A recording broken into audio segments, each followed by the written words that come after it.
pleural, el cual es un gran síndrome que abarca 3 síndromes a su vez: derrame pleural, neumotórax y fibrosis pleural. El derrame pleural se debe al aumento de líquido en el espacio pleural, como lo vemos en una radiografía de tórax. Paso a describir. Veo una radiopacidad homogénea, sin broncograma aéreo, y cuyo borde superior es una línea curva que asciende hacia la cara lateral. Se conoce como el nombre de línea de Damasó. Borra además el hemidiafragma y la parte inferior del borde derecho del mediastino. Esta línea curva, la curva de Damasó, parece indicarnos que el límite superior o el borde superior del derrame pleural es más alto en la cara lateral, parecería, ¿no? Pero es solamente un artificio radiológico. La realidad es que el límite superior o el borde superior del derrame pleural es el mismo. En la cara anterior, posterior y lateral es el mismo. Aclarado esto. Después pasamos a neumotórax, que se debe al ingreso de aire en el espacio pleural. ¿Por qué normalmente los gases del capilar pleural no pasan a la cavidad pleural? Es porque la presión en la cavidad pleural es mayor que la suma de presiones de los gases del capilar pleural. Así de simple. Como vemos en la radiografía del neumotórax, en este caso es un neumotórax masivo, a través de la ausencia de la trama vascular pulmonar. No hay trama, lo comparando con el lado izquierdo, aquí en el lado derecho no hay trama, y el pulmón se ha retraído, es solamente un muñón, es un neumotórax a tensión, que significa una emergencia médica. Aquí tienes que actuar rápido, hay que sacar el aire de la cavidad pleural porque el paciente se va a chocar y pone en peligro su vida. Por último, fibrosis pleural. En este caso, hay un engrosamiento de la pleura que se ve en la radiografía como estas bandas radiopacas en la periferia de los campos pulmonares, también conocido como paquipleuritis. Ya adelantamos la definición de derrame pleural. En esta exposición, por razón de tiempo, lo vamos a encargar de lo más frecuente. ¿Y qué es lo más frecuente? Es el derrame pleural, de los 3 síndromes que hemos descrito al inicio de esta charla. El derrame pleural es el aumento de líquido en el espacio pleural. Observen este dibujo. De color azul está la representación de líquido en la cara sagital. ¿Y qué están observando? Que el líquido, a medida que va ascendiendo, se va adelgazando. O sea que el borde superior del líquido es más delgado que la base. ¿Y ese dato para qué sirve? Ese dato se sirve para lo siguiente. ¿Dónde es que puedes ocultar sonidos en relación a un derrame pleural? Solamente en el borde superior, porque sabemos que el líquido es un mal conductor. Así que si tú quieres escuchar algo del derrame pleural, oculta en el borde superior. Ahora observen, de color anaranjado el pulmón. El pulmón siente el efecto de masa del líquido, disminuyendo su volumen, sea de un segmento, de un lóbulo o de todo el pulmón en un derrame masivo. Ya describimos la placa y continuamos. Generalidades. ¿Para qué sirve el líquido pleural? Sirve para lubricar las superficies pleurales y permitir una adecuada respiración. ¿Para qué sirve el espacio pleural? Como ya dijimos anteriormente, el espacio pleural puede servir como zona de drenaje de todo el líquido que se acumula en el pulmón. Por ejemplo, una congestión pulmonar por insuficiencia cardíaca, el líquido va pasando a la cavidad pleural. De tal manera que cuando hay un mayor incremento de la presión capilar pulmonar en cuña, más de 30 milímetros de mercurio, aparece ya el derrame pleural. Normalmente se va formando líquido a una velocidad de 0,36 mililitros kilo hora y se va reabsorbiendo también a una velocidad de 0,5 mililitros kilo hora. La diferencia entre los dos es el volumen constante de líquido en el espacio pleural, que está determinado que en los humanos es 0,26 mililitros por kilo. Si pesa 70 kilos, tendrá pues poco más de 14 cc en cada espacio pleural. Vamos ahora, ¿dónde se forma normalmente el líquido pleural? ¿O dónde se forma el líquido pleural? Tenemos 3 lugares. Capilar pleural, pero solamente parietal, no visceral. Ojo, solo parietal. El espacio intersticial pulmonar y la cavidad peritoneal cuando hay ascitis. En el capilar pleural parietal, ¿cuál es la fuerza que saca líquido del capilar y que lleva el líquido hacia el espacio pleural? Es el gradiente presión hidrostática oncótica. En el espacio intersticial pulmonar, ese líquido va a aumentar la presión subpleural y el líquido pasa por gradiente hacia el espacio pleural. Y finalmente, en la cavidad peritoneal, cuando hay gran cantidad de líquido, estamos hablando de una ascitis severa, tipo trasudado, ejemplo, en cirrosis, el líquido busca escapar, busca una zona de escape, debido al aumento de la presión en la cavidad peritoneal, la cual es mayor que la presión en el espacio pleural, y el líquido escapa hacia el espacio pleural a través de los poros del diafragma. Vamos a explicar ahora por qué el líquido solamente se forma en el capilar pleural parietal y no en el visceral. Aquí tenemos las presiones. ¿Qué dijimos? Para que salga el líquido necesitas un gradiente de presión hidrostática oncótica. Así que calculemos cuánto es la presión, el gradiente de presión hidrostática y oncótica del capilar parietal hacia el espacio pleural. Tenemos acá los valores. En el capilar parietal, la presión hidrostática es 30 milímetros y en el espacio pleural, menos 5. De tal manera que el gradiente de presión hidrostática es una resta. 30 menos 5, que sería 35. Calculemos ahora el gradiente de presión oncótica. En el lado del capilar pleural parietal es 34 y en el espacio pleural es más 5. La diferencia entre los dos, que es el gradiente de presión oncótica, es 34 menos 5, 29. Finalmente, el gradiente de presión hidrostática oncótica es 35 menos 29, es más 6. Así que tenemos que el líquido sale del capilar pleural parietal porque hay un gradiente de presión hidrostática oncótica más 6. En cambio, en el lado visceral no sucede así. En el lado visceral, más bien, el gradiente de presión hidrostática es 24 menos 5 es 29. Y el gradiente de presión oncótica es 34 menos 5, 29. De tal manera que ¿cuál es el gradiente de presión hidrostática oncótica en el lado visceral? Es 29 menos 29 es 0.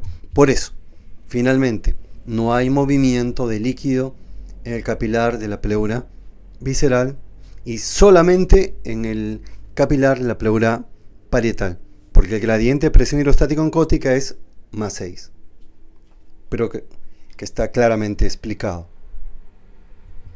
¿Dónde se reabsorbe el líquido? El líquido se reabsorbe, ustedes saben, en los capilares linfáticos. Y resulta que la pleura parietal, solo la pleura parietal, es la que tiene comunicación entre el espacio pleural y los capilares linfáticos a través de unos espacios que se llaman estomas. Solamente hay estomas en la pleura parietal. ¿Y cuál es el papel de los estomas? Es que comunican el espacio pleural con los capilares linfáticos. Ahora vamos, tipo trasudado. Es un líquido pobre en proteínas. Puede deberse a un aumento de la formación de líquido en las 3 ubicaciones que ya hemos mencionado y que ahorita vamos a repasar, y a una disminución de la reabsorción de líquido, que luego veremos de qué se trata esto. Primero, aumento de la formación de líquido en el capilar pleural parietal. 2 mecanismos.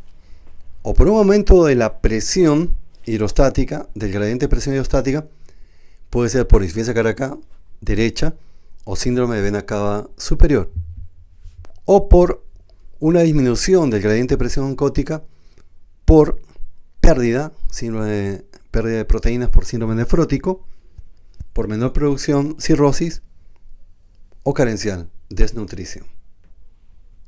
Nos vamos ahora al espacio intersticial pulmonar. Aquí las causas serían insuficiencia cardíaca izquierda, tromboembolismo pulmonar, que va a dar lugar a la acumulación de líquido en el espacio intersticial que finalmente pasa al espacio pleural. Por último, en la cavidad peritoneal, ya mencionamos el ejemplo, ascitis asociada a cirrosis. Acá hay un futuro futbolista. A manera de retroalimentación tenemos algunas preguntas. Vamos con esta.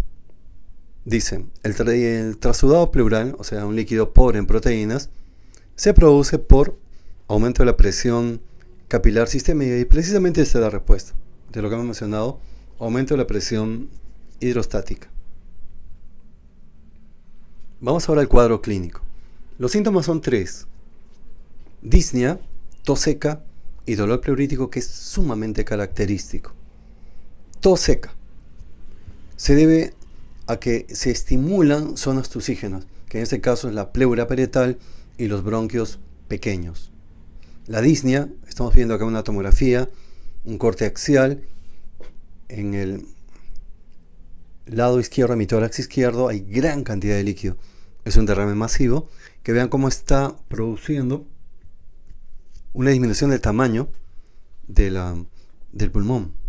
El pulmón se reduce y esto lógicamente va a llevar a una disnea ventilatoria. Por último, dolor pleurítico, que tiene características que vamos a poner en relevancia.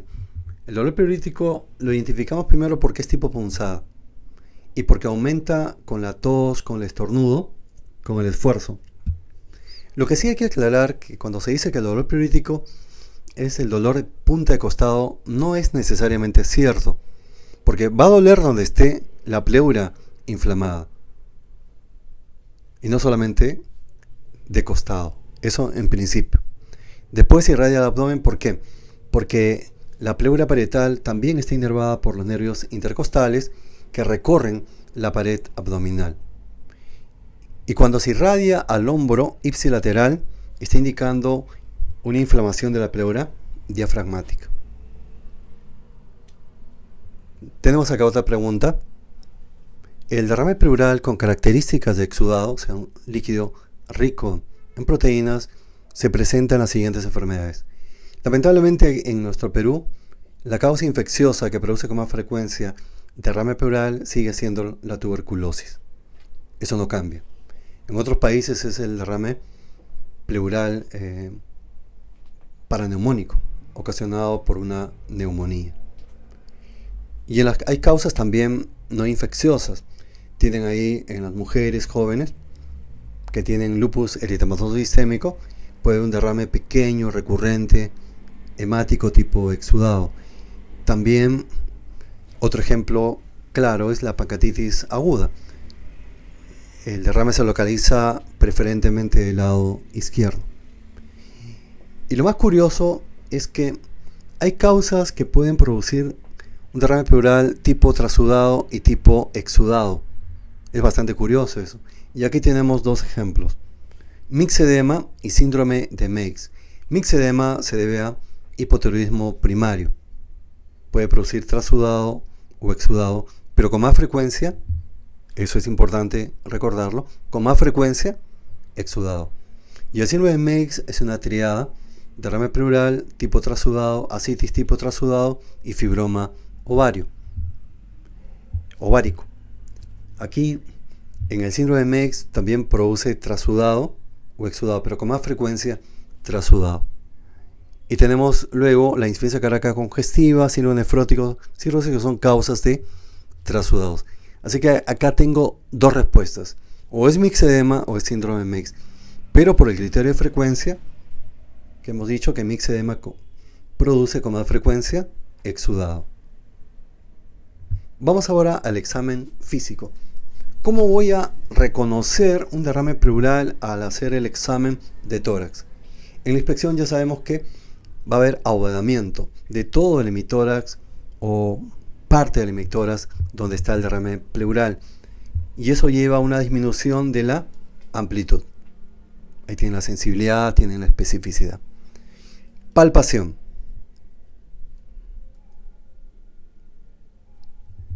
Vamos a recordar primero cómo hacer la palpación. En este caso, la médica que está examinando va a utilizar el borde de la mano, pero yo recomendaría pegar toda la mano e ir comparando, pedir al paciente que repita la palabra 33 e ir comparando. Puedes dividir en 3/3 o en 2 mitades la cara anterior. Aquí está la cara posterior. Procede a evaluar la amplexación, tercio superior, luego tercio medio y tercio inferior. En la efusión pleural la amplexación va a estar disminuida y las vibraciones vocales están disminuidas o abolidas. ¿Por qué? Porque el líquido es un mal conductor.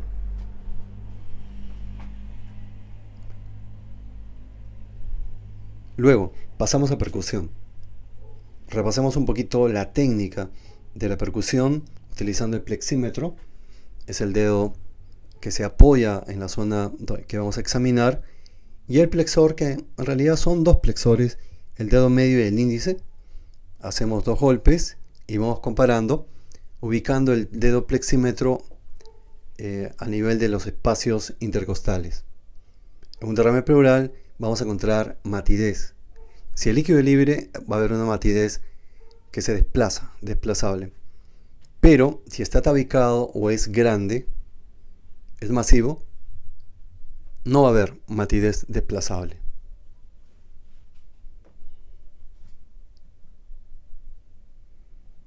Finalmente, la auscultación. En la auscultación vamos a auscultar las 3 caras, posterior, anterior y lateral, siempre comparativamente. Aquí en el derrame pleural va a haber una disminución del murmullo vesicular o va a estar abolido, dependiendo el grosor de la capa de líquido. Podemos ocultar el soplo en E, que luego paso a explicar. Frote también, frote pleural. Y al ocultar la voz, pectoralocáfona, egofonía.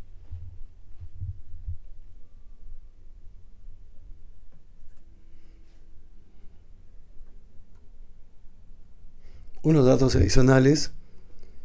Voy a explicar cómo se genera el soplo pleural, pero acá hay unos datos adicionales que tenemos que palpar también la tráquea, porque va a estar desviada hacia el lado contrario al derrame, y también los focos cardíacos van a estar desviados hacia el lado contrario. Y a partir de qué volumen ya puedo detectar el derrame pleural. Y de acuerdo a la bibliografía señalada, es a partir de 250 centímetros de líquido pleural ya se pueden encontrar signos clínicos. Voy a explicar primero cómo evaluar si hay líquido desplazable. Voy a utilizar esta copa de vino.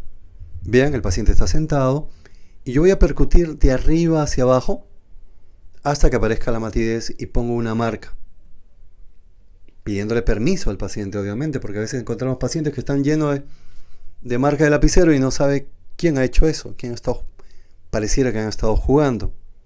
Hay que pedirle permiso al paciente y luego limpiar esta marca que vamos a hacer. Bien, y lo representamos también por el límite superior de líquido en el vaso. Luego le pedimos al paciente que se eche. Es como si estuviéramos inclinando el vaso. Y volvemos a percutir de arriba hacia abajo. Y en este caso vemos que la matidez ha descendido. Ya no está donde estaba originalmente en la línea de colores, sino ahora está en la línea roja. Y el vaso nos ayuda a entender eso. Por efecto de la gravedad, como el líquido desciende. El límite superior del líquido desciende frente al cambio de posición. Esta es la explicación de la matidez desplazable. Es lo que debemos hacer para buscar matidez desplazable, lo cual te estaría indicando que el líquido está libre, líquido libre. El soplo pleural. Paso ahora a explicar cómo se genera el soplo pleural. Pero lo primero que tendría que decirles es que el soplo pleural es un soplo tubárico modificado al pasar por una capa delgada de líquido. Entonces, eso para empezar. Yo le llamo al soplo tubárico el padre de los soplos. Y en este caso, origina el soplo de derrame pleural. Pero, entonces, para entender mejor, yo tengo que explicarles qué es soplo tubárico. O en todo caso, recordar qué es soplo tubárico. Soplo tubárico no es sino la transmisión del sonido laringotraqueal. Cuando tú te colocas la campana del estetoscopio en la base anterior del cuello, escuchas un sonido soplante en A. Ese sonido laringotraqueal, que normalmente no se transmite por las paredes costales. Solamente se va a transmitir si es que hay una condensación. De tal manera que, ¿qué es el soplo tubárico? Es la transmisión del sonido laringotraqueal a través de la pared torácica debido a la presencia de una condensación. Ahora, tú dirás, debe ser frecuente eso. No es frecuente. En la neumonía, el soplo tubárico es 20, máximo 30%. Es poco frecuente, en realidad. ¿Y a qué se debe eso? Es que hay unos requisitos, unas condiciones para que se genere el soplo tubárico. Es que la condensación no debe estar a más de 3 centímetros de la pared torácica y debe comprometer bronquios mayores de 2 milímetros. Al parecer no se dan frecuentemente esas condiciones, por lo cual el soplo tubárico es poco frecuente. Vamos ahora.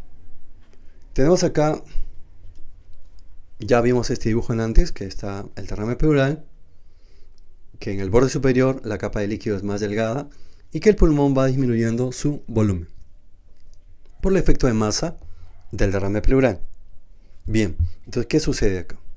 Esta disminución del volumen del pulmón, que está señalado acá por cruces, se conoce como microatelectasia. Y esta microatelectasia actúa como una condensación. Es decir, es una pseudocondensación. ¿Y qué hace la condensación? Transmite el sonido laringotraqueal. ¿Y eso, cómo se llama eso?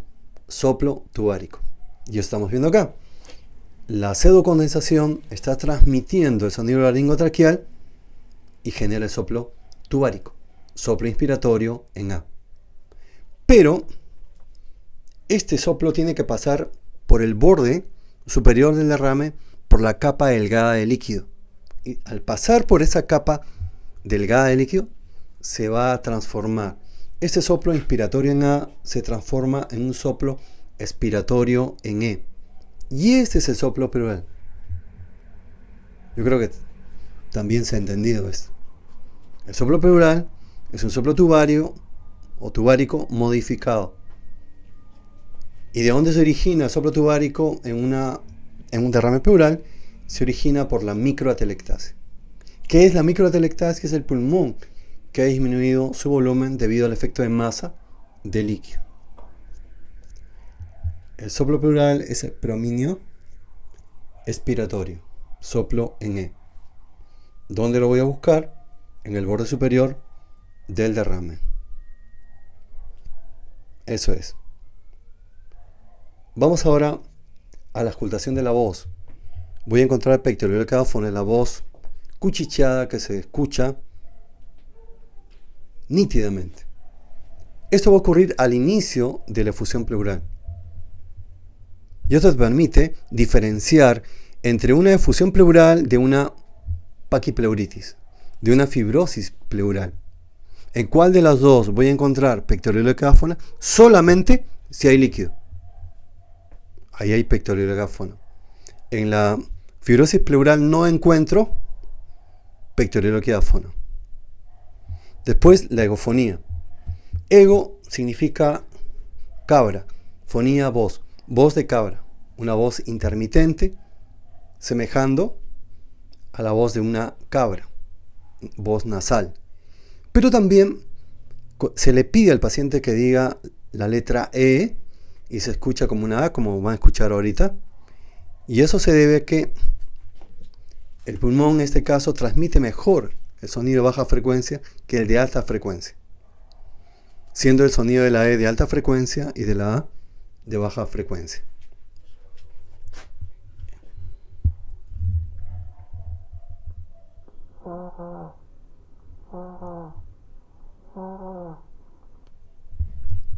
Ese sería el sonido de la agofonía.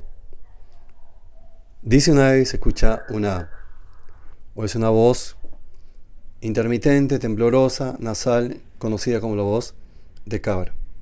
Ahora es importante lo que le voy a decir, que la agofonía no solamente tiene valor diagnóstico para una efusión pleural.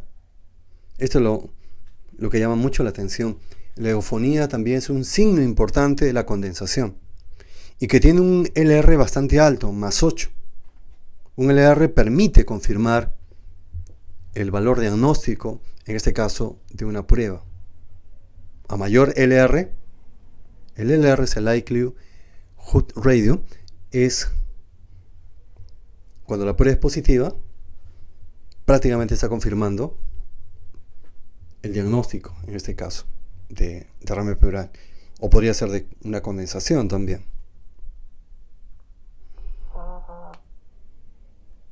Esto para reiterar que hay que buscar también signos extratorácicos, palpar la tráquea, porque pueda estar desviada hacia el lado contralateral del derrame por efecto de masa, y al auscultar los focos cardíacos también van a estar desviados hacia el lado contrario. Vamos ahora a la radiología. En el libro Suidema se menciona que el examen de tórax no está completo si no tenemos una buena interpretación de la simple radiografía de tórax. Y yo estoy totalmente de acuerdo. Totalmente de acuerdo. Que no puedo tener una visión más aproximada a lo real sin una radiografía. La radiografía es, cuando está bien interpretada, una radiografía simple. Complementa muy bien lo que hemos encontrado en nuestro examen físico de tórax. Aquí tenemos la secuencia, cómo va aumentando el derrame pleural y cómo se va viendo en las radiografías. Al inicio, el derrame pleural se conoce como subpulmonar. Al inicio, el subpulmonar,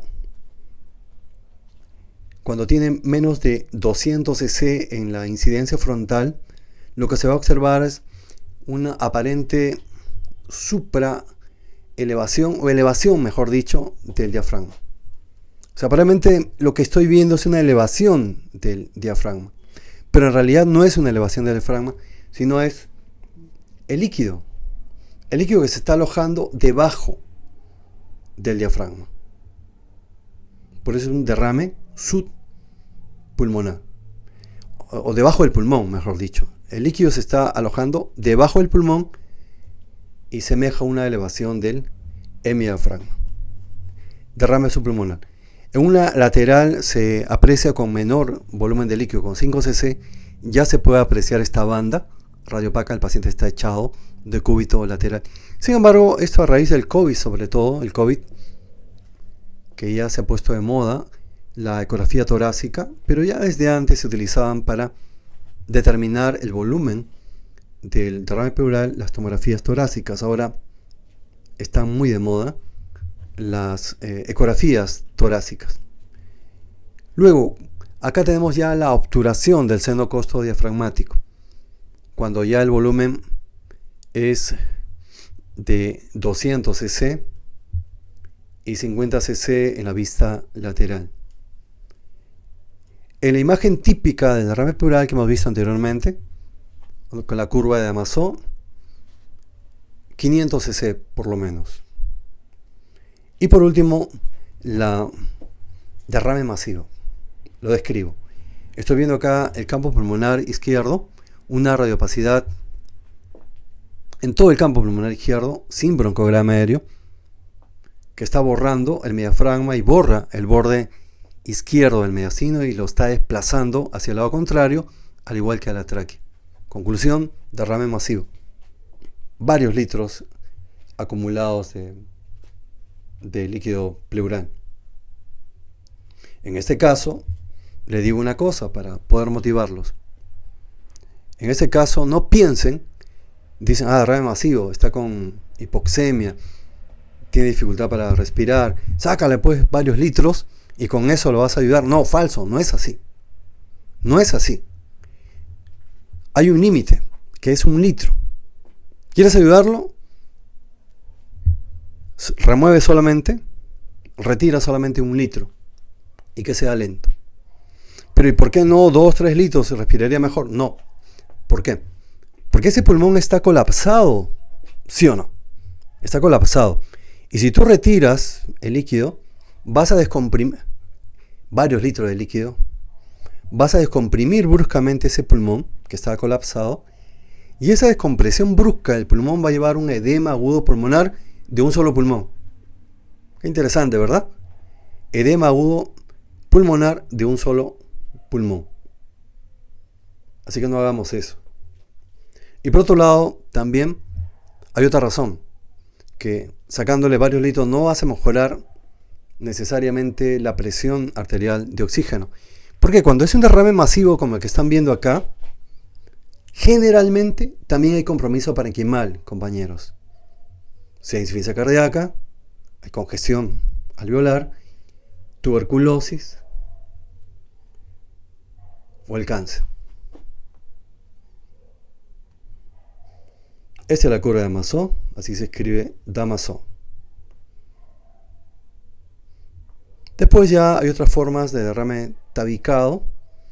Este de acá le llaman el tumor fantasma.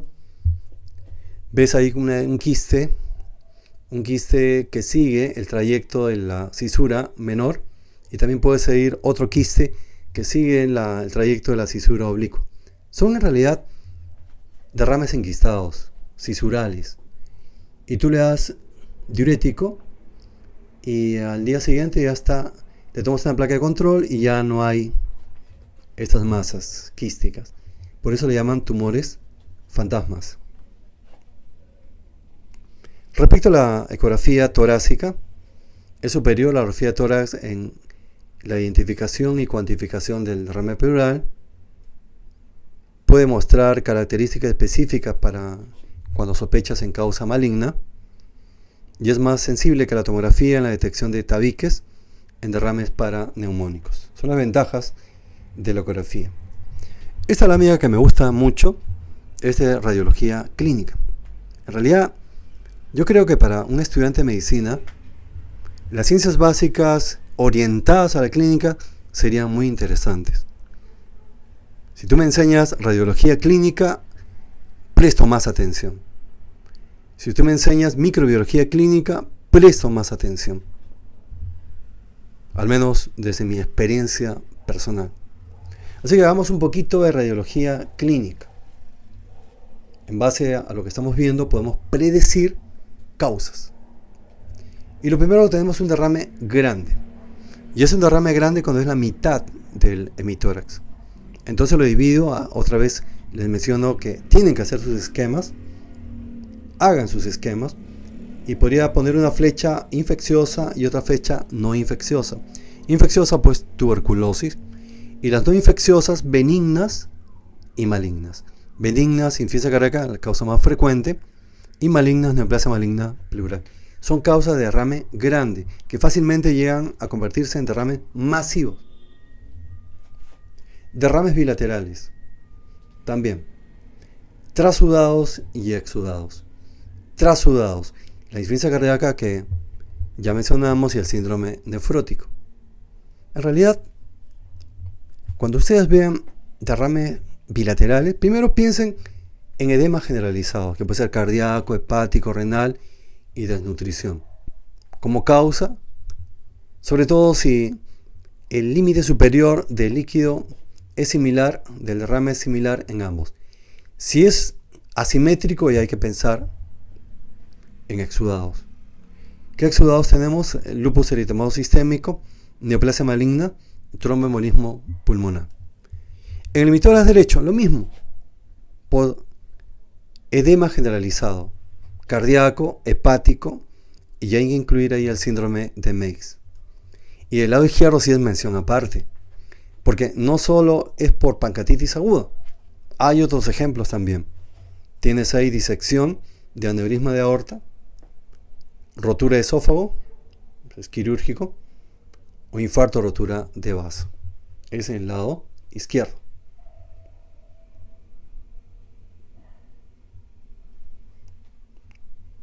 TEM de tórax. Se deben solicitar cuando está sospechando en cáncer de tórax, o de pulmón o de pleura. Una vez que ya tienes tu diagnóstico clínico, epidemiológico, radiológico de fusión pleural, tienes que ver si es necesario hacer la toracocentesis. Así que vamos a hablar de algunas indicaciones para toracocentesis. Si sospechas de un exudado de causa a determinar, ejemplo, si tu paciente tiene pancreatitis aguda y hace un derrame pleural, ¿lo punzarías? No, porque ya sabes cuál es la causa. Si tu paciente tiene LES, lupus, y tiene derrame pleural, ¿lo punzarías? No, porque ya sabes cuál es la causa. En cambio, si estás sospechando en tuberculosis o estás sospechando en cáncer, tienes que punzarlo. Claro que sí. Y si hay un edema generalizado, si es cardíaco, hepático, renal, ¿estará indicada también la toracocentesis? Depende. Si tiene fiebre, si tiene dolor pleurítico, porque tú sabes que el exudado, solo el exudado produce dolor pleurítico, el trasudado no. Esto de acá también es importantísimo, que hemos dicho que el derrame pleural por trasudado principalmente es del lado derecho o bilateral. Si un paciente que tiene insuficiencia cardíaca ves que tiene derrame pleural unilateral izquierdo, púnsalo, porque eso no es frecuente. Lo más probable es que tenga un exudado. O si le das diuréticos 2-3 días y ves que disminuye el edema periférico, pero no el derrame, púnsalo, porque puede ser un exudado, porque el trasudado responde al diurético, pero el exudado no responde al diurético. Hay que pedir varios frasquitos donde hay para dividir el líquido que vamos a extraer, pedir citoquímico, colesterol LDH, adenosina aminasa, esta enzima sobre todo para tuberculosis, gran y cultivo para gérmenes comunes, Papa Nicolau si está sospechando en cáncer, BK si está sospechando en tuberculosis. Tienen ahí el Bloxel. El Bloxel es para cáncer. Por lo más tienes que drenar 500 cc. Un frasquito, le agregas unas gotitas de ácido acético. Ya en patología forman un sedimento. Todas las células la sedimentan y ese sedimento se comporta como un tejido y le hacen cortes. Qué impresionante. Es el Bloxel. La citología tiene alta especificidad pero baja sensibilidad. Y el Bloxel tiene alta especificidad y un poquito mejor de sensibilidad.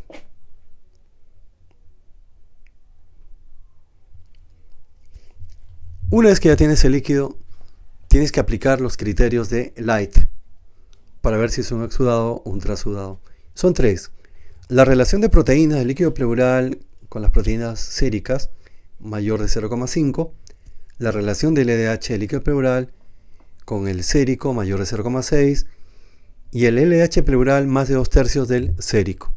Basta que uno sea positivo para considerar como exudado. Sin embargo, no todo es tan simple. No todo es tan simple, compañeros. Podría ser que un paciente que tiene todo para pensar en cáncer, le hago los criterios de Light, todos son negativos. En ese caso, lo que manda es la clínica y la epidemiología. Y uno debe insistir. Y en este caso lo que se hace son los criterios de Light modificado. Hazle colesterol de líquido. Si es más de 60, es un exudado.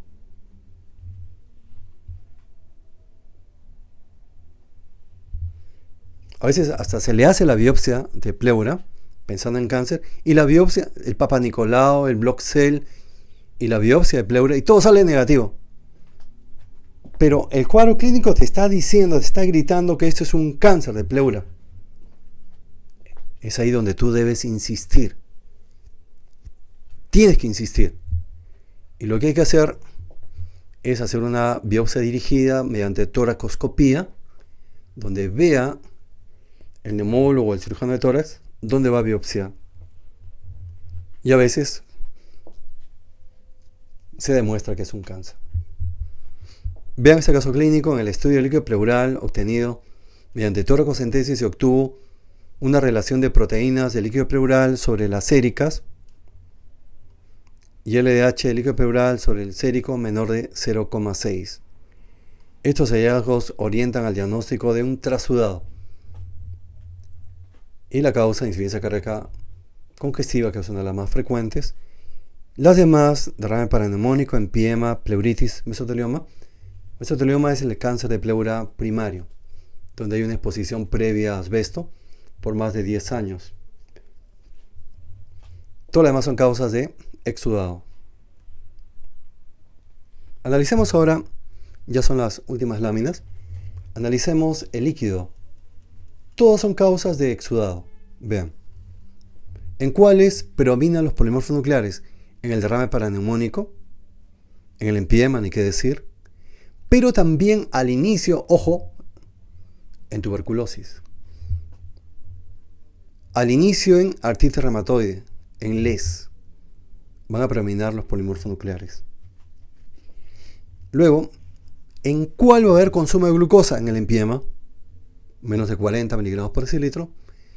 Y si me preguntan cuál es la causa más frecuente de consumo de glucosa, causa no infecciosa más frecuente de consumo de glucosa, es artritis reumatoide. Y acá hay una cuestión curiosa, que el derrame pleural en AR se da con más frecuencia en los varones. Tenemos el pH, el mayor descenso del pH es en el empiema, menos de 7. El ADA. Todos son exudados y vean cómo todos aumentan el ADA, adenosina amilasa. Por eso que hemos buscado un punto de corte para tuberculosis, que es más de 70 unidades por litro. Y los triglicéridos que vamos a ver en un momento. El hemotórax. Cuando tú ves que en el frasco ha salido un líquido rojo y en el frasco coagula, eso es traumático. Has tocado, pinchado un vasito. Pero si no coagula, es hemático, verdadero. Y aquí, por favor, no todo es cáncer. El líquido pleural es hemático. No solamente es cáncer. Podría ser una coagulopatía. Podría ser un tromboembolismo. O también enfermedad autoinmune, que hemos visto varias veces.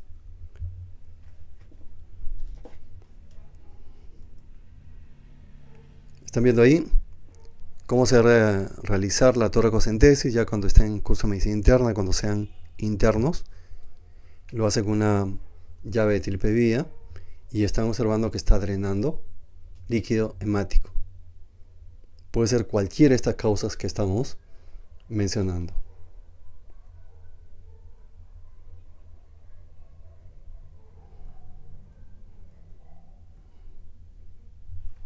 Cuando el líquido es lechoso, vamos a centrifugar la muestra. Si el sobrenadante es transparente, va para empiema. Y en el empiema tenemos lo que ya hemos dicho: pH menor de 7, leucocitos mayor de 25.000, LH más de 1000, glucosa menos de 40 miligramos por decilitro. Empiema.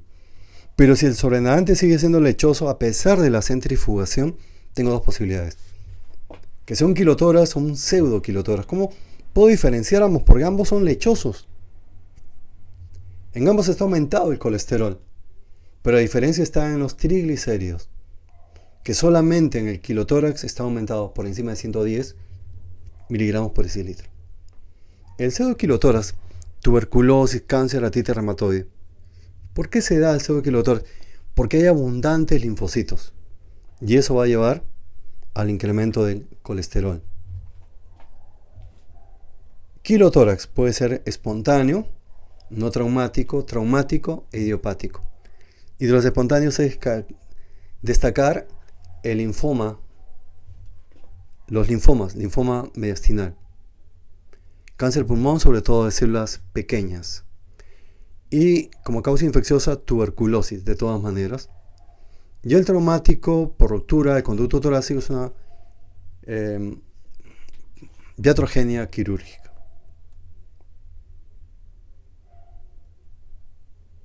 Por último, terminemos con dos casos clínicos de la vida real. Paciente Cristian, no es que haya repasado el nombre, sino que son casos que tú has tenido que luchar para sacar adelante a tu paciente y no te olvidas jamás el nombre de tu paciente. El apellido sí ya no recuerdo, me piden demasiado, pero el nombre ahí está. Cristian. Estamos observando en la radiografía que hay un abovedamiento en el lado derecho. El emitóras derecho. Hay un abovedamiento. Tiene derrame pleural derecho y tiene, vean, el abdomen también está distendido. Probablemente tenga ascitis. Es un varón de 50 años con una historia de 1 año. Forma de inicio insidioso, curso progresivo. Y que tiene baja de peso, aumento de volumen abdominal y una masa. Una masa de crecimiento lento, no dolorosa. Y eso se asocia a síntomas de derrame pleural, dolor pleurítico, disnea. Esta es la radiografía de tórax, es un derrame grande, más de la mitad. Y hay un detalle, compañeros, hemos dicho que la curva de Maslow es una línea cóncava que asciende hacia la cara lateral. Cuando ustedes vean una curva de Maslow rectificada, una curva de Maslow convexa, piensen en cáncer. Que el derrame pleural está siendo ocasionado por un cáncer. Y acá están los líquidos. Este líquido amarillo cremoso es del pulmón. Es un pseudoquilotórax. ¿Ven? Ese es un pseudoquilotórax. Y el líquido hemático es de la ascitis. ¿Cuál fue el diagnóstico de Cristian? Linfoma. Es un linfoma extraganglionar. Acá tenemos cuando hay derrame pleural masivo y el derrame está ocasionado por una atelectasia. El mecanismo es una disminución de la presión intrapleural. Esto le llaman mediastino congelado. Vean, es un gran derrame masivo, pero que no desplaza el mediastino hacia el lado contrario, como sucede en cualquier derrame grande como este. Como está desplazando el mediastino y la tráquea hacia el lado contrario. Acá no. ¿Y esto sucede por qué? Porque además del derrame hay una atelectasia.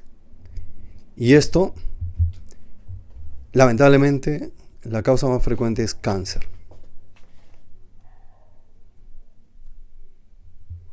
Llega un caso clínico, que lo hemos visto también en la práctica clínica, mediana edad, tiene síntomas de derrame pleural, además de baja de peso, y hay una opacidad completa en el campo pulmonar derecho, como esta. Derrame masivo. Pero la tráquea y el mediastino están en la línea media. O sea, hay un mediastino congelado. Que hemos dicho, la causa más frecuente es cáncer. La respuesta es adenocarcinoma pulmonar. Por último, tenemos acá el llamado síndrome de Meigs, derrame pleural tipo trasudado, ascitis tipo trasudado y fibroma de ovario. Cuando el tumor no es fibroma, sino otro tipo de tumor, o maligno incluso, se llama pseudo síndrome de Meigs.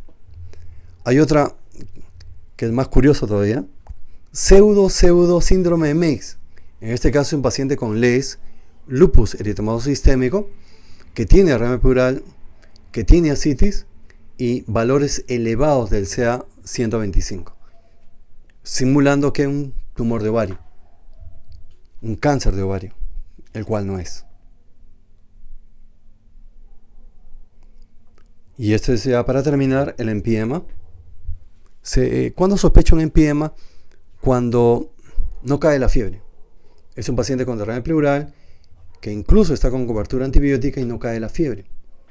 O trato de punzar, hacer la toracocentesis, la hace el asistente, el residente, el interno, y no sale. Y no es porque tenga una mala técnica, sino porque el líquido es muy espeso. Entonces hay que utilizar ya una aguja de mayor calibre para poder drenar este líquido. Incluso hemos tenido que usar agujas de punción lumbar para poder drenar.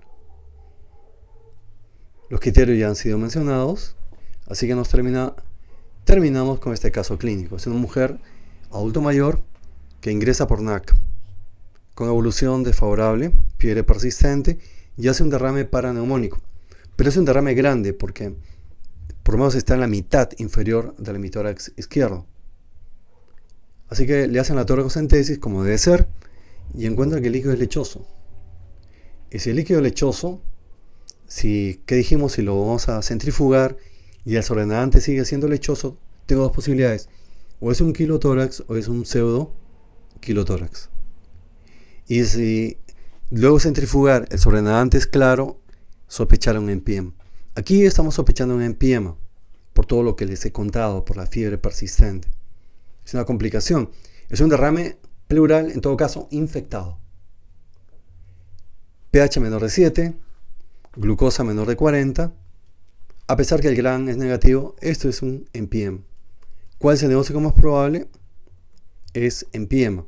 ¿Y qué hay que hacer? Hay que colocar un tubo de drenaje pleural y drenar todo eso, ese líquido infectado, y además una buena cobertura antibiótica.